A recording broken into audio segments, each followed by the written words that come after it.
আসসালামু আলাইকুম এভরিওয়ান, কী অবস্থা? সবাই কেমন আছেন? আজকে একটা ডেইলি ব্লগের ভিডিও পোস্ট করব, যেটা হয়তো আগে কখনো এভাবে করা হয়নি। আমি আসলে প্রতিদিনই ভাবি যে প্রতিদিন আমি যা কাজ করছি একটু একটু করে ক্লিপস আমি নিব, কিন্তু আসলে কিচ্ছু হয় না।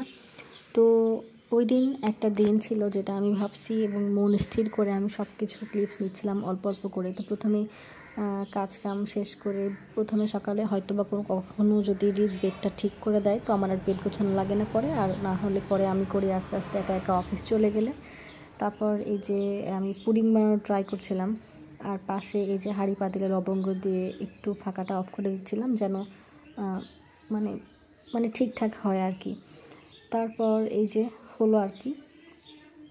তো যেহেতু পুডিং টেস্ট করার উপায় নাই, যেহেতু কেটে তো তখন আর খেতে পারিনি আসলে একা একা, যেহেতু ঈদ আসবে ততক্ষণ তো ওয়েট করবো। আর যেহেতু আমাকে ঠান্ডা করতে দিব আর কীভাবে 2-3 ঘন্টা ফ্রিজে রাখতে হয়, তো আমি ঠান্ডা পানিতে যেটা ঠান্ডা পানি সেটার মধ্যে অনেকক্ষণ লং টাইম রাখছিলাম যেন আরও ভালো হয়।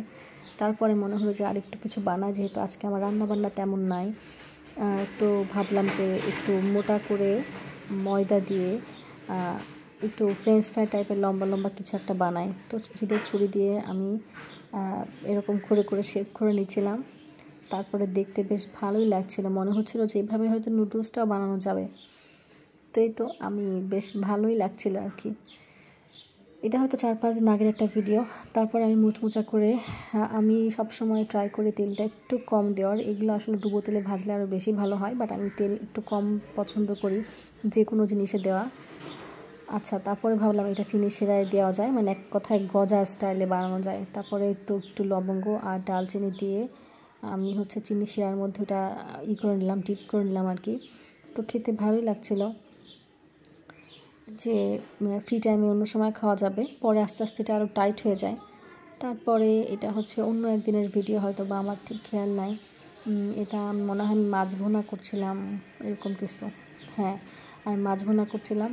তো ভাবলাম অল্প একটু ক্লিপস নিয়ে রাখি। আসলে আমি প্রায় ভাবি, যেহেতু আমি সারাদিনই একা থাকি, তো আমি ট্রাই করি টুকটাক ভিডিও ক্লিপস নিব, এরকম চিন্তা করি। আসলে হয় না, হয়ে ওঠে না, কী করে আমি নিজেও জানি না। বাট আজকে দেখি আপলোড দিব ইনশাল্লাহ।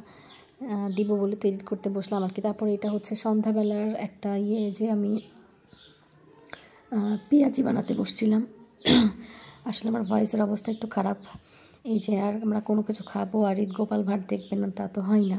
আর এটা গতকালকের আমার রান্নাবান্নার একটা আয়োজন। আসলে আমার আর এডিট করতেও মনে চায় না। তারপর আজকে কোনো রকম একদম কোনো কাটছাট সব বাদে একদম জাস্ট ভয়েস দিব আর পোস্ট করে দিব, এই উদ্দেশ্যে বসা। তো সবাই আমার জন্য দোয়া করবেন। আজকে এখানে শেষ করছি। আল্লাহ হাফেজ।